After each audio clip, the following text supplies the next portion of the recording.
terms of where we are now compared to 1997, where things were bad then, but they are catastrophically worse now. What we can't do now is what the last Labour government did, is say to people, right, penny on national insurance to fund the NHS. Why? Because working people have been absolutely clobbered by the Tories, and even though they want more NHS investment and more police on their streets and more teachers in their schools, they are feeling pain at the moment as families. They're cancelling family holidays. They are worried about how they're going to afford their rents, their mortgages, their bills. They are worried about their future. So we've made fairer choices, closing down on tax avoidance, closing the remaining non-dom loopholes which the Tories have left in for their mates, a real windfall tax on big oil and gas giants. Those are fairer choices to fund our promises, but we've got to get back to growth. And what about council tax? Would you rule out putting up council tax or revaluing the system? Because for social care, that's one of the income streams that councils absolutely rely on. But would you rule out a couple of things? Look, we don't want to see the tax burden on working people increase. I know the Conservatives have baked into their plans council tax rises.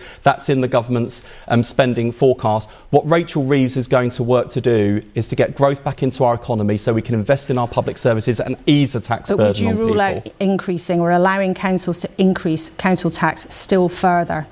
Look, we are anxious about the burden of taxation on working people. That's why we've ruled out income tax, national insurance and VAT rises. I'm asking you a different question about council tax. As you said, the current spending plan set out by the Conservatives assume a certain rise in council tax over time. But would you rule out increasing that even further? And would you rule out a revaluation of the council tax system that many people actually think is long overdue?